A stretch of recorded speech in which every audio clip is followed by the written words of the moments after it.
Someone lived in this house for days after everyone in it was dead. They ate the food. They fed the animals. They slept under the same roof as 6 bodies. And over 100 years later, we still don't know who. Welcome to Drawn to Crime, where real mysteries unfold through animation. In this episode, we dive into the Hinterkaifeck murders, the case that has haunted Germany for over a century. And once you hear the full story, I think you'll understand why. I want you to picture something. It's the winter of 1922. You live in a small farming hamlet in Bavaria, Germany, and your nearest neighbor is over a mile away.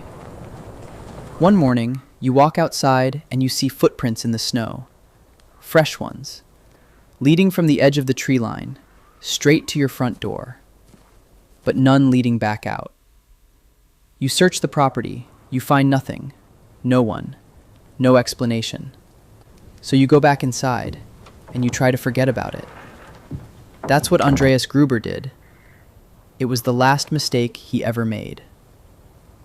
Hinterkaifeck wasn't a village. It wasn't even a hamlet, really.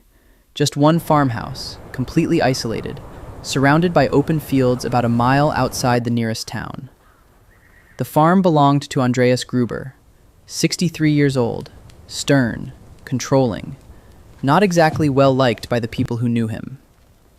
He lived there with his wife, Kazilia, their widowed daughter, Victoria, and Victoria's 2 young children, 7-year-old Kazilia and 2-year-old Joseph. On the surface, it looked like a normal, if isolated, farming family. They are watching us. Stay close. But there were whispers in town, quiet ones, about Andreas, about Victoria, about whether little Joseph's father was really who everyone was supposed to believe. Victoria's husband, Karl, had gone off to war years earlier and been reported dead. But some in the village weren't so sure he'd stayed that way. In the weeks before the murders, strange things began happening at Hinterkaifeck. First, the family's maid abruptly quit. She told people she'd heard footsteps in the attic at night, footsteps that had no source. She said the house felt wrong. Then Andreas found those footprints in the snow, the ones that came out of the woods and stopped at his door, with no trail leading back.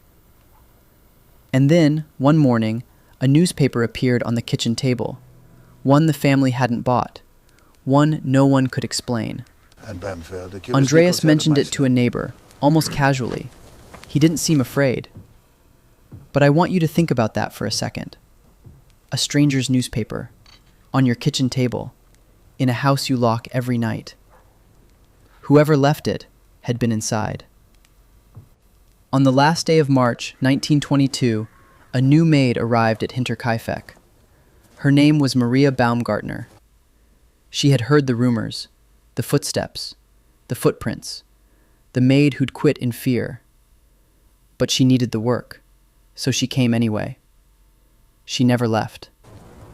Sometime that night, someone lured Andreas, his wife, and his daughter out to the barn one by one, and killed them with a mattock, a heavy farm tool, in the dark. Then the killer went into the house. The 2 children were murdered in their beds. 7-year-old Cecilia, records suggest, was not killed instantly. She had torn out clumps of her own hair before she died. I want you to sit with that for a moment. And then, Maria, the maid who had been at the farm for less than a day. 6 people, one night. Here's where this story stops being just tragic and becomes something that will genuinely stay with you. Nobody noticed anything was wrong for days. And when investigators finally entered that farmhouse, what they found made even experienced police officers stop in their tracks. Someone had been living there, after the murders. The animals had been fed, food from the kitchen had been eaten, the stove had been lit, neighbors had seen smoke from the chimney days after the family was already dead. Think about what that means. Whoever did this didn't run. They didn't panic. They stayed in that house, surrounded by the people they had just killed, and they went about a daily routine. And there was no sign of forced entry. No struggle at the door, no broken windows. The family let them in. The bodies were found stacked in the barn, partially covered with hay. The two children were inside the house, killed separately from the adults. Investigators estimated the killer had stayed on the property for at least 2 to 3 days after the murders, before finally disappearing. Police investigated for years. Over 100 suspects were questioned. None were ever charged.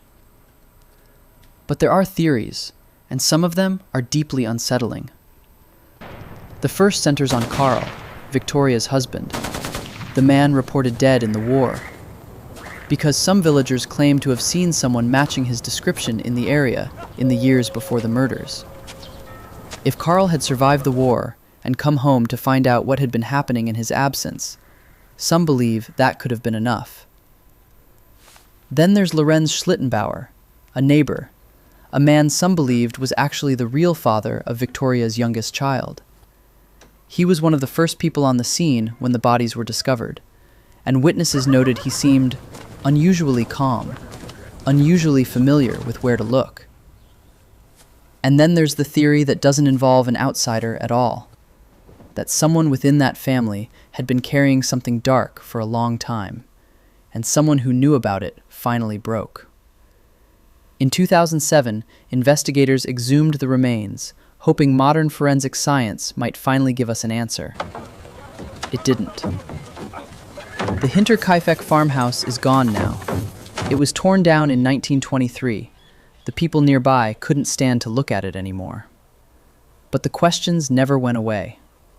Who made those footprints in the snow and never made the return trip? Who sat at that kitchen table, ate that food, kept that fire going, while 6 people lay dead just meters away? We may never know, but somewhere, in a quiet corner of Bavaria, the answer still exists. So here's what I want to know from you. Do you think it was Carl, the husband everyone assumed was dead?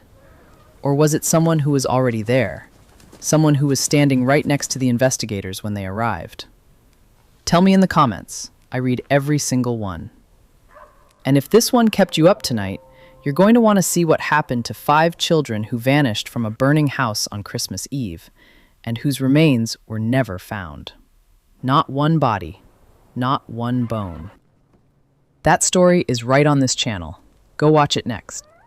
This has been Drawn to Crime, where real mysteries unfold through animation. Thanks for watching, and if you enjoyed this story, I'll see you in the next one.